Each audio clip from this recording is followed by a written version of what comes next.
velo uleo le nei Afiafi e whai ma o fonga o le tai foi o le nei matanga luenga ila nau auna ia pasi atua le saa ia tai nale lau whainga luenga mai lavai toi ina whaafenga inga ia whaapea foi mātua e whaatalofa tuai ma ua lofa tuai foi le tātou ngaluenga wao ila na au auna tai ia wao le tātou ngaluenga ma le ainga tai nane foi le laulau a fono wha malo fo lau manuia vi ia le atua le ua toi ao si ui foi ono tātou taunu lea i le whae unga le nei tausanga ai e manatu lava o loo maua lunga le alofa o le atua i lau sunga le tai au au ia ai maise le au whainga luenga i ta whae fio le nina langi se ia o lava i nai o tātou mātua o tu asinsina e vi ia lava le atua i le nei tūra Afiafi mai ua moni ma wha maoni sa Afiafinga a le profeta Yeremia le tusi auenga o le alofa o Iova ua le wha umati ai tātou au ai fau mai ia i tai a uma te lo o ngoto atu le lao le nei aso tātou te le toi maua mai ai vi ia le atua ua avea lava ngalu le ea tātou te wheiloa iai e ngata foi lea ia e le whaangaloina foi se tātou atu nui Samoa ia mai se lava so se tasi o maua mai le nei whaasalaunga whaatalo whaatu i le anganga whaaloalo i le nei Afiafi tau nei alofa le atua o tātou whea ngaima le nei tāpua inga ia tātou tufi tau whao ai e ala lea i le upu whaawina le atua i le nei tūra Afiafi whaamaluia le atua i lau whaafonga o le tātou tāpua i atu i le atua e ala le tātou te talo le atua ma manae o lo soifua le langi vi ia lava lo wang le lei mo lo alofa le nei vaenga o le Afiafi ina o mawhai o na mapu ifo ma mapu ane lo nuu i tolu o lawa ma maota whenga iei matiute mga luenga le nei aso vi ia lawa fio ua whae wina ma le manuia mātou tele i whaalongo i lawa fionga nganga sai a fio mai e whaonga ina me mea whainga luenga vai ma le whaatau waa na ia manino lou fina ngalo ma ai aina ai se nganga si iti ai lo vi inga le Afiafi whaafta Yesu Amene o le mau au tū o le nei Afiafi e lima taitaina i ai la tātou sauninga po la tātou tāpua inga le a maua lea e le tusio i a kopo lona mata upo lua a o lona fai upo lima mai e manatu o se mau e masani ona e fai tau ia mo tātou whaalongolongo fo ia i le tele o fai launga la tau te sitia ai e iai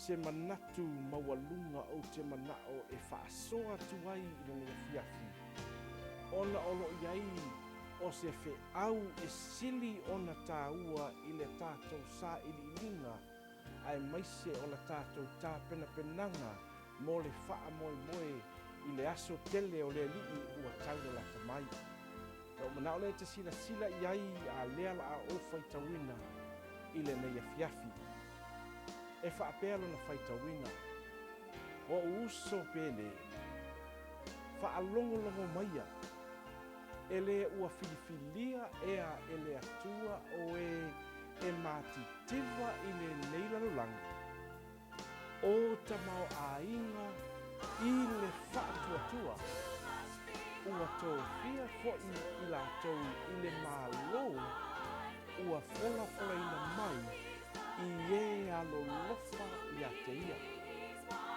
O le nei mau ua whaasino mai nei e le apostolo o Iakopo e mawhai ai o na whaatulanga le nei o tātou ainga. E mawhai ai o na o tātou wa ai i mea lofa le atua mō lana whanau o e alo lofa i a te ia. O na whamaina o le mau le whakini o te sili e le ua filifilia ea e le atua o e mātikipa i le nei lalolangi ai tamao a inga i le whaatuatua whamai ua tō fia fo'i i la tau i le mālo ua fola ina mai i e alo no whaatu i a te ia. Na o le whaautu o le whiau o le Afiafi nei mativa i la le tino a ia tamao ainga ia Keriso. O lona uinga ea o le mana onga o le whiau le whiafi nei ia mativa i le tino. Sa moa ma le whaafonga le kalesia wao le whiafi nei. O te leo tautala atu ia mativa i la le tino e le ailanga o le mana onga o le atua. Ia manuia lana whanau.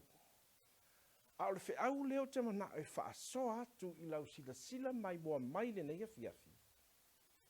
Ia sili o na tamao a inga i lale anganga. Na i lo tātou tamao a inga le tino. Langa o tamao a inga le tino. O mea na ngata le tunga mau. A o le tamao a inga po o le oa le mana o le atua ia tātou tamao a inga ai. Ia tātou tamao a inga whaale anganga. E malosi ai. E manu malo ai. E le toe solomuli ai. E le toi māsalo-salo ai, aisia, pe a o ina whaatumuina i tātou, i le oa ma le tamao ainga lea o ke riso le tamao ainga o le neiso i fuanga. Aisia le mea wa amai ai le whiaua le atua le whiawhiri nei, ina ia tātou mativa i le la le tino, a ia tamao ainga ia ke riso o lona winga, e tatau i le tangata po le whānaua le atua, tangata o le atua, tangata o le whiangainga, ia mawhai o na sā ili mua i le atua, ma mea o i le langi, o lo iai le wha moe ia ke riso. Ai a whai e misi ke riso le soifuanga le nei, e mawhai o no tātou tamau a inga le tino. Ai whaamativa ina i tātou ia ke riso po la le nganga. Sisile se tātou whaasolo le whiawhi nei, o le whesili le whiawhi nei. E whaape whea o nau tātou mauaina o lea ta mau ainga. Wa whio Jesu le langi. Ai whai mai Jesu le whiawhi nei, Ioane ono sunu al tolu. E le toi au ngā le tino Jesu o Jesu o le langi. Ai whai mai Jesu, o upu o te whai atuai i a te otou, lea fionga lea le atua, o lo o iai le oa ma le tamau a inga, o le soifuangle nei, e le ngata la e tamau a inga i le tino, ai sili le oa wha le nganga. Te mna si tātou e tali le whisili le whiawhi nei, e wha pe wheo no tātou tamau a inga. Wha whonga lava tusi lo Iakopo, si tātou kompea ma tusi o Roma, ma tā upe valu whai upe tauris fulu. O le fesili ua fesili ai le apostolo. Fa mai ele ua filifilia ea ele atua o e matitiva i le neila rangi. O le wingon mativa le tautala i ai le apostolo Iakopo, ua sila ma va ai maita ngata o le lalolangi, ia i tātou le whanau o le atua, e tau emu, ele amana i aina, ele tau au ngā ina, o le sila lea le lalolangi, laiva ai mai ai.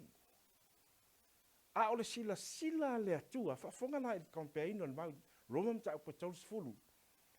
O e na tō fia ana mua e ia. O ai i la tau ia, o e matitiva i le nei larangi. E le mawhai o na kompea tātou matangata o larangi. Lai tele mawhaulai a la tau mea le tino, le tamau ainga le tino. A o le mea tasi le tau mawhai le apostolo e tatai ma tatalai o lau sila ma o tātou mata whalenganga. O oe mao, ua filifilia le atua whai mai, o e na tō fia na mua e ia.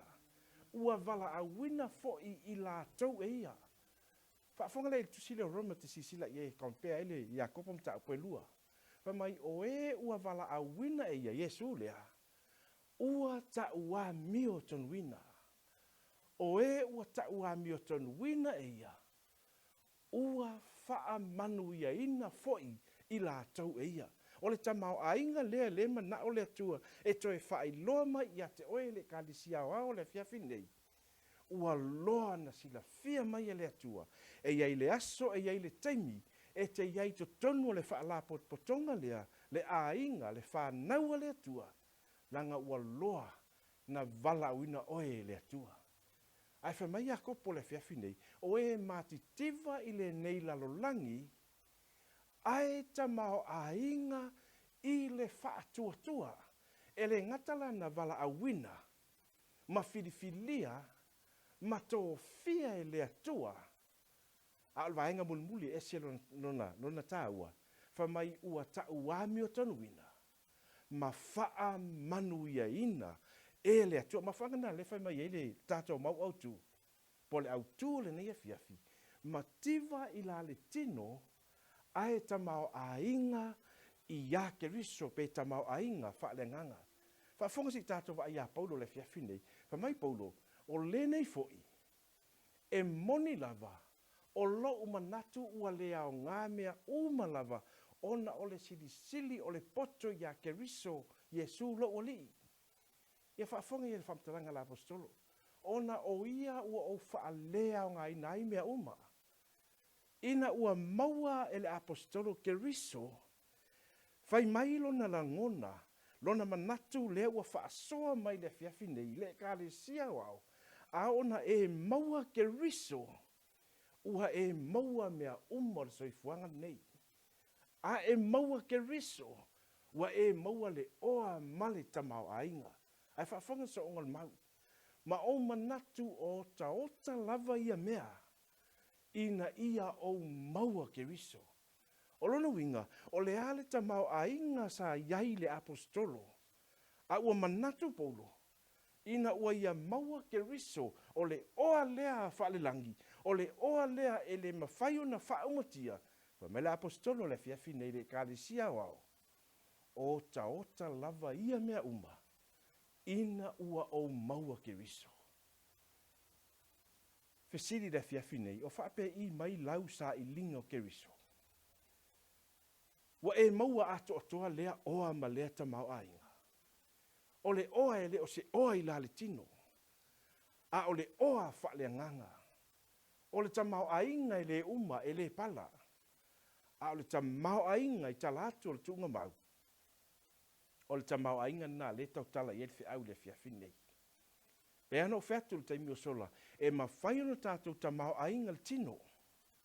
Mo tātou sa ili mea le tino, e tamau ainga ngai o tātou ainga, e leo se mea leanga. Ai aua nei a vea le tamau ainga, nae te tamau ainga i le tino, na e manatu ai lea, ma e langona i whailo loto, o le tamau ainga lava le nā, e ave ai oi le langi e le ai, usoe matua whawhine. Ma le ainga o le atua o e whaafonga mai. O e fo i ele iai te tonu o le nei whaalapo tonga, ma le nei tapu inga, o te manao e tau atu i a te oe le Afiafi nei. A e maua keriso, ua e maua mea uma. O le oa lea le manao ai le fe aua le Afiafi nei, ina ia tātou ta mao a ingi nai. Ma le whaupa iwa, ia maua fo i au, ua i a te ia. E leo i a te ia sa ua mio tonu nai le tū la fono. Ae peitai, na o lea o loo i le whaatua i a keriso. O le a mio tonu lea, mai le atua i le whaatua. Pe au tau mai tawina mai le tātou mau autu. Whai mai, e le ua filifilia ea e le atua o e matitiva o le soifuanga malalangi nei. Ae tamau a inga i le whaatua. O le oa lea le mana o le atua ia whaata mao a ingai nai lana e ka le sia wau. A e maua ke riso e ala i le whaatua ua e maua mea uma. A ona e sa ili mua i a ke riso. Mai Paulo le Afiafi nei, ia maua mai fo i iau ua i a te ia o le ale winga o lan whaamtalanga. Ia o le aso e a fio mai a Yesu ma le oa mal tamau ainga e le mawhai o na motusia e le pala a ua iai oe maa u ia keriso. Whamai ia maua mai fo i au, ua ia te ia e le ise ami o tonu o le tū la whano.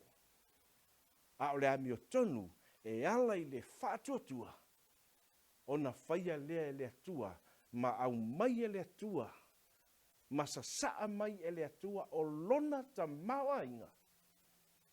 Pe a whai tātou te maua ke riso o le oa lea lai nā tia. Whamai lo tusio Filipi mta upe fast food maleiva, a o lo ua tua, e wha a toa e ia, o mea uma e mātiti vai o tau amene. A ona e maua ke riso lea, le whai mai ei le au tua le au le fiafi nei, whamai o le atua le nā te wha a toa mea uma. Te lope fia tau sanga talu na e lotu.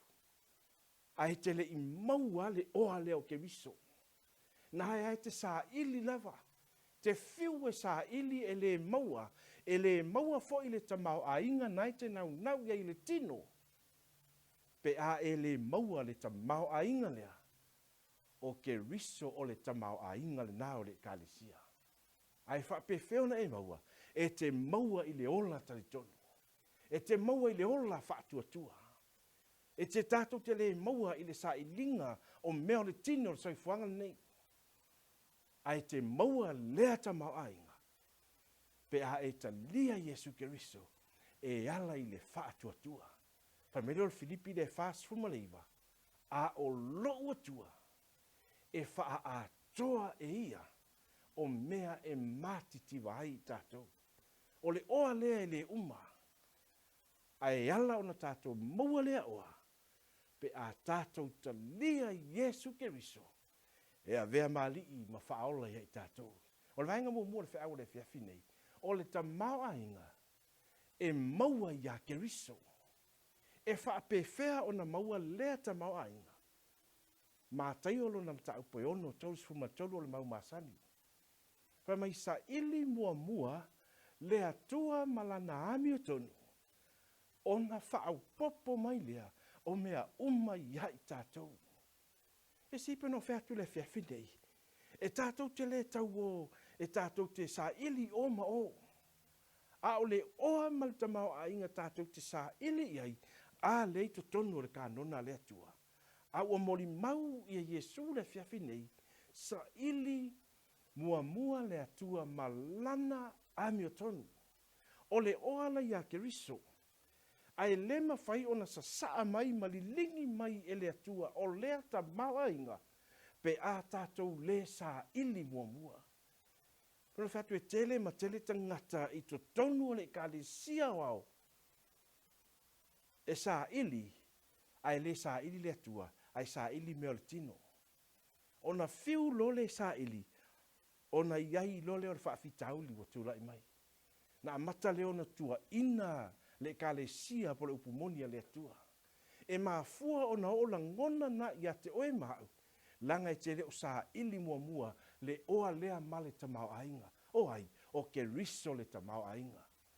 Le whai mai ei le whi aua le whiawhi nei sa ili mua ke riso le atua mala nami o tonu. O ko meki a leo na whaupopo mai.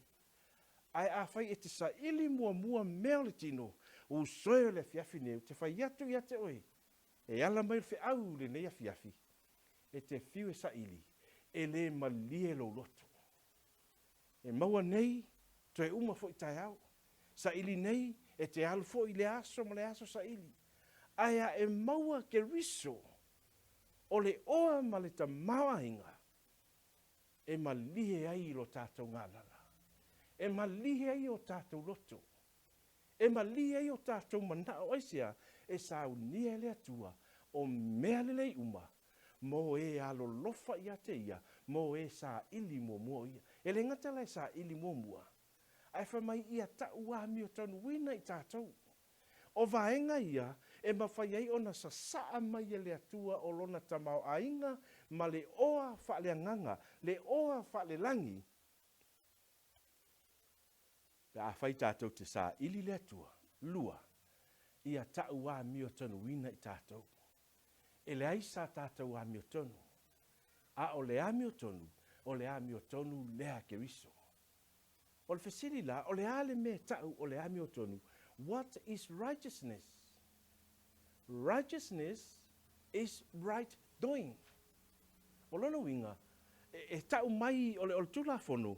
The Lord tells us what not to do. E tau mai le tula fono ia te tātou, le mea e le te tau na whaia. Pei tai, o le ami o tonu o le atua, Ele na te le ta ua mai ai tātou le mea e te tau na whai pe le tau whai o na whaia.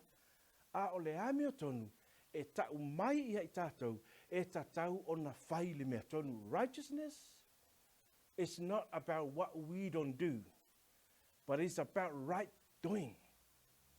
Whai le mea sao, whai le mea moni. O le tamau a inga lao le atua mua e le ngata sa ili mua le ami o tonu le atua le foi na launga i se tasi o whai launga. Sa ili mua le ami o tonu le atua. Fa upopo mai mea uma. O le mea mua e fa upopo e le atua i to tonu o le tangata, i to tonu o le kalesia, i to tonu o le matanga luenga, i to tonu o tangata taitotasi. E mua fa upopo e le atua o lana a mi o tonu, e tau a mi o tonu ina ai tātou. Roma lima whai mua. Mai o le nei o tau a mi o tonu ina fua i tātou. O lea ua tātou le lei ai ma le atua. O le leinga lea ua whai e le atua malona alo. Ma liu Yesu ke riso le sa tau i Kalevario. O na li lingi mai ai lea. O whaamari yanga le atua. Pe a whai tātou te whaia le ami o tonu le atua. O le tamau ainga le vainga mua. E mai a ke riso. Ai whafonga tātou tu se whaalinga e se lona tāu o le maulea. Na ala langa tangata. Po le kale sia i lautikeia. Mai o te langona foi. E whaapena langona tangata. E kale sia i le aso. A wawa e whai mai. O te se mau oa. Ua whaata mau ange nāu. Te le mativa foi se mea tasi. A ua e le iloa. O oe o le mālaia. Ma le pangatia. Ma le mativa. Ma le tawaso. Ma le lava. You know, sometimes i le ngaluenga le atua. Na tātou mai lava. E le ini mea stele no tātou mai ma tātou. Ia pole le ai whai o se mea.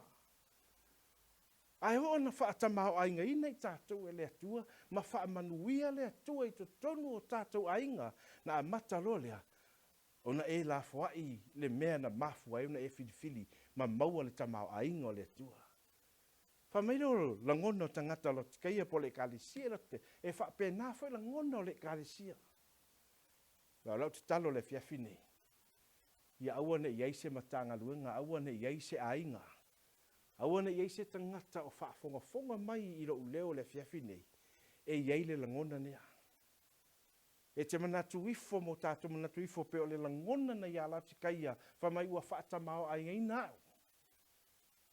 Te le mativa fo i se me tasi. Ai whamai le atua le Afiafi nei. A ua e le iloa. O oe o le malaia. Ma le pangatia. Ma le mativa. O le vainga te ngata te vaifo lava i a te oe. Ma neia mea uma o e maua. Ai ei le me tasi alo misi. Ua maua le oa ma le tamau ainga le tino. A o lai mativa whaaleanganga. Pangatia whaaleanganga. Tauaso whaaleanganga. A vainga muli e selo na tāhua ma le matautia o le whamtalanga le whionga le tua. E te le o sila fia ma oiloa. O lea lava tātou te wheoa i le lava la vai lumo le tua. Ma foi sia.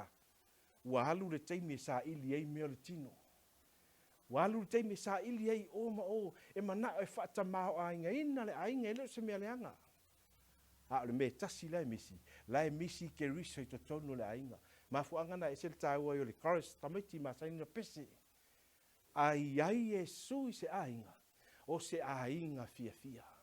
Ai ai e sui se kalesia o se kalesia fia. Ai ai e sui to tono se matanga luenga o se matanga luenga manuia. Ai ai e sui to tono le kalesia o au. Maona taitai. O se matanga luenga manuia. O se kalesia manuia. O se kalesia fo i fia. Ai a whai tātou te sā ili mua mea le tino. Ai la fuai le atua po ke riso lea le tamau ainga. Pa mai lor whamtalanga tu se whaaringa. E te leo iloa. Lai whapea oe o le tino lai te sawali ai ma e wawa e le maa naia mo le matango fio mea wei maua. Pa mai e su talo whai. Te leo iloa nai te sawali ma le lava. E leo tau tala le maul whaal tino. A o lo tau tala whaale anganga. Langa i tele ma tele o te leilo i te tono lau matanga luenga malau i kālesia. Pe to ofia nisi o ala langa i pe o ala langa lotika ia. Te ise me pole ai. O le alava ta mau ainga lo ai. Le tele me o te maua i o lima. Ai ngalo ia oe. O le sila sila le langi. O le sila sila le atua. Na i te pangatia. Mativa. Tauaso fa le nganga. Sa vali lea le lava lava. Le ala wingo le whamtalanga. Ma whonga nai vave una e musua. Vave whauna e teva. Vave una e ita ma e whaali. Aisea. Langa nai te sa vali le lava lava tulou. A le mau le fiafi nei ma le fe au le fiafi nei. E mana o le atua le fina ngalo le langi. Ia e tamau ainga ia ke wiso. Ma ana whaamianga. Whafonga tusio. O kono nito la o whaitawina. Mo mua kono nito la nam ta upe lua. Alon whai upos futolu. Mal whai upos fut mal wha lela o whaitawina si sila ilunga tato screen o whaitawina. O ia mea fo i mātou te tautala tua i upu e ao ina mai e le anganga pa ia. Ai le o upu e ao ina ai le poto tangata. O lo o wha matala ina mea wha le anganga. I upu wha le anganga. Ma fuanga nei te lei loa ai mo tātou i loa nisi o taimi, o lea tātou te o le lava lava lava. O lea tātou te whaapeala tātou te mau oa, e le roa tātou te mativa whaaleanganga. O ngā whamai whamtalanga la apostolo Paulo Korinito. O ia mea fo'i mātou te tautala tuai i upu e au ina mai e lea nganga pa iha. Awa o whaafongi whamai lea nganga pa iha, ai le o upu e au ina mai i le poto o tangata, o lo whaamatalaina mea whaaleanganga i upu whaaleanganga. E whainga tauna e māmalama i le whaamatalanga lea a lea tua i alotikaia. Pe a whaina e whaale tino laula ngona mo tātou mawhawhau. Ma whonga whai posuma le whaa. Ai le talia e le tangata whaale tino o mea aleanganga o lea tua, wa o mea valea ia te ia. Nā te le mawhaia fo'i, ona i loa, a wā e whaamasino ina whaaleanganga. Ma fuanga nā e whiu ai e tau mawhai e sa ili le atua malana mi o tolu tātou te le mawaina ma le atoa. Langa tātou te le o tale ina o le awa onga tuspa ia e ala mai le nganga pa ia o le atua. O mero le apostolo le fiafi nei e le mawhai o na talia le tangata whaletino o mea whaaleanganga. Aisia, langa e leo iloa. O la esa vali e pangatia. Ta waso. Ai whaaftai le atua. Na mai e le atua le fofo. E ta mao ai ngai nai. Ma tupu ai le langona o le fia ma le whaatua tua. Whaafonga i ri. Whaamtalanga tusi lau lea whaalinga. E posumal valu. O te whaiatu i a te oe. Lau tikaia. A le o tautala i a te oe le kalisia mulmuli a le atua le fiafini. Mai o te whaiatu i a te oe. Ia e whaatau mai i a te au. Le ale me whaatau mai. Mai e whaatau mai le auro ua whaamamaina i le afi. Ea, e ta mao a inga ai vi ia le li. E le tu au noa ina i tātou e le atua. Ai whai mai le whaamtalanga le fionga le atua le fiafi nei. E ta tau ona e sila fia ma eiloa. A ona e la foa i le oa leo ke riso malona ta mau ainga maua mai ai. Na e manatu lea. Ma e langona ifo i Lotu. O nai te ta mau ainga. A o le sila lea tua o i talo fai. Vai atu ia i lo atali. Vai atu ia i lo afini. E ui lava ina iei langona o lai ta mau ainga. O i e talo fai. O lai pangatia. O lai mativa, o lai tawaso. Whai mai lole o le atua le fiafi nei. A whaila e te fia tamau a inga. A whai e te manao ia e maua le tamau a inga le. Mua. Talia Yesu Keriso ma le maliu o lo na alo i kale vario. Ina ia maua ai le tamau a inga ma le oa whale langi. Le oa whale angara. Lona lua. Pa mai o te whai atu fo i te oe. Ia e whaatau atu i te au. Le auro ua whaamamaina i le afi. Te lo se mau masani. Aua o toi au mai le Afiafi nei, e whaapipi atu, ma avatu I lau fina ngalo, e toi tō manatu ai. Ma toi la ngona ai I lau fina ngalo mo tātou loto le Afiafi nei, o le tamau ainga lai a Keriso. O le oa ma le tamau ainga, o lai le langi. Wa fio lai Yesu le langi, au a maia lana tuspa ia lana kanona. Te whaitau ma Yesu e sui iai. Tau mai ai e lea tua, o a wala e afe ma afe, e ma whai iai o na tātou tamau ainga, e le ngata o le tino, ai tātou te tamau ainga whaale nganga. Ona e whidi de oi, po le whea me te whaia, pe te sa ili mua le o le tino, o me pala le tunga mau, pe te sa ili e maua le auro lea o umana wha maina le afi, e te tamau ainga nai, lona lua, ma ofu si sina le ata leo le amio tonu le atua, e ta ua amio tonu ina i tātou, ma ina ia e ofu ai, ina ne I loa le ma o lo le lava. Si le ka le sia wao le Afiafi nei. E le o pole sila le atua, I au maftianga, ma le mamafa o le ngaluenga lo tātou ngalulu ai. A le mele manau ia ile atua, peia o le mau tusi ronga tau pe walu, fa mai o na tō fia e ia ana mua. Sa le ise wha moe tātou te iai pe manatu ifo le Afiafi nei. A ua fua o nā mana ia oe. Ma fua o nā mana ia au. O ailo tangata whatau ua mana ia au e le atua.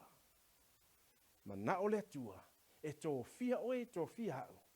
Ina ia whaamanuia iai le atua e le ngata o le soifuanga nei. A le tamau ainga le langi, I le aso e a fio mai ai Yesu. A o leo au mai le fofoa le atua le Afiafi nei. Le ka le siau au. A e fia maua lea tamau ainga. Whaatau mai le atua le auro. Le auro. O le auro o le whaatuatua le whai mai ai le tātou mau autu. Ua whiriwhiria le atua. Tangata mati tivo le neisoi fuanga ai ta mau ainga I le whaatuatua. Tātou te tala noa soo ai le upu leo le whaatuatua. Whaatuatua. Aurau te tala le atua ia awane ia istasi o whaalongo mai lo leo po whea lava. O lo e maua mai ai le nei tāpua inga. Te mana ta watu ia te oe. Aua e te whaatuatua I le oa maltamau a inga le tino me pala. Sa ili mua Keriso malana ami o tonu. Wha popo mai leo le tamau a inga. Le whai mai ele mau le Afiafi nei. E le ngata o ofsi sina tātou te ofo ne I loa lo maalo tātou le lava. Alwa inga mulmuli e sil tāua. Ma le vai mata le ata le ngangpa ia. E nini ai o tātou mata. Ina ia e pupulai. A ono tātou whaatau mai le oa lea, wa umana wha maina le ato le whaatuatua, ta mau aingi nai. Ofu si sino le ato le amio tonu tātou te ofu ai. E kawa ai lo tātou le lava vātulo. Ma le vai mata e nini ei o tātou mata, ina ia pupula o tātou mata, mo tātou I loa, o manuia o le atua e le uma, pe a o na o tātou a vatu loso I fua mo le tātou ola. E sa ili ai Yesu Keriso le oa malta mau ainga. Ina ia tātou mau oina. A wā o ana whaamnianga ia. Ua ofo fua mai e le atua ia I tātou e mai paulo. Ina ua o maua Keriso. O taota lava ia mea uma. Mai tu sio a kaim tau poe lua. Alon fe upoe valu. O le oa malta mau ainga. Mai o le auro ma le ario lai a teau. Ua feta lai mai ia iovo au. Mai lol vainga mulmuli. Ia tātou tamau ainga I le whaatuatua. Tu se Luka sulfitu whai poe lima. Whai e mai e leo lau apostolo I leri. Ia e whaatupuina lo mātou whaatuatua. O le whaatuatua e ma whai ei ona tātou maua le oa leo Keriso. Aia e leta I tonu I le mea lewa I ai, le upumoni le tua. E umatu fo I le nei tausanga. Fautua I mai le tausanga fau. E te a vilua ia whaaleanganga. Wa le tino le anganga. Ai tu maua ia le me tasi aisia e le o tupu lo whaatuatua e te maua inai le ta mau a inga leo le atua. Au ta talo le apostolo le Afiafi nei. Manatu o le tātou ta talo whaatasi foi le a leri ie. Whaatupu lo mātou wola tautoni. Whaatupu lo mātou wola whaatuatua. Ina ia mātou maua le oa le ngata i lea. Ai a tā pena masaunia i tātou le aso e fioma ia ilo tātou mtai. Melo tātou maumuli. Tusio yuta lona mta mua fai puetolu fa mai le au pele o lo o matua fa malosi e tusiatu ya o tou ile fa o la tanga ua tu tele e ta tau lava na o tusiatu ya te o tou ia apo ya tu ya te o tou ia fa malolosi ona fi nau mo le fa tua na tuina mai fa tasi i le au paia. E ta tauna tātou whinau wha mai le au pele. E ta tauna o tusi atu ia te o tau. Ina ia mawhaiuna tātou whinau whatasi. Ia maua le whaatuatua. O le whaatuatua le nā. Tātou te wa ai i whaamanianga ma le tamau a inga o le atua ele ngata o le tino nei. A o le ola atali i le aso e whioma iai lo tātou mtai. Pa mero le mau te mana e whai uina ai le tātou sauninga o le nei Afiafi. Tuisi o kolose lona mata upu e lua. Kolose lona mata upu e lua lau whaitauina le whai mua ma le whai upu e lua. Ta upu e tolu o lona whai mua mai o le nei a whai ua toe whaatu wina o tou whaatasi ma ke riso. Ia o tou sa ili i mea oilunga o iai ke riso o lo o tie i le tū tau matau o le tua whaupelua, ia o tau loto lava i mea o ilunga, ai le o mea o le lalulangi. Le kalesia wao le nei Afiafi. Mai le au tū o le whiau le nei Afiafi, mativa i la le tino, a ia tamau a inga, ia ke riso. Amen. Lo mātou tamai o le langi, ua mātango fie lava la ua fionga le nei Afiafi. Mātou te iloe moni ma wha maoni. O mātou o tangata tau ma whai le nei soifuanga ma nei laulangi. Ai vi ia oe waloana e sila fia. Waloana e tō fia i mātou. Ina ia mātou maua lea tamau ainga. Lilingi ifo, lilingi mai, lilingi ane au wha mianga lea tua wha molimoli. E wha oe nai i mātou. Ma utu fia ai lo mātou fia inu wha leanganga. Ina ia malia ai mana o mātou loto i melelei uma e te saunia mo i mātou lau whanau. Iai lau whaamianga i lau o auna tai au ao ma le ainga. Le lau a fono, le komiti au ao. Ai maisi o matanga luenga mai kālesia taitasi e o lava i le lalo vao lau i kālesia i alo ma whanau. Mātua ma i mātou uma. Whaatu mawina au whaamianga i mātou. Vi ia lau alofa whaftai Yesu. Amen.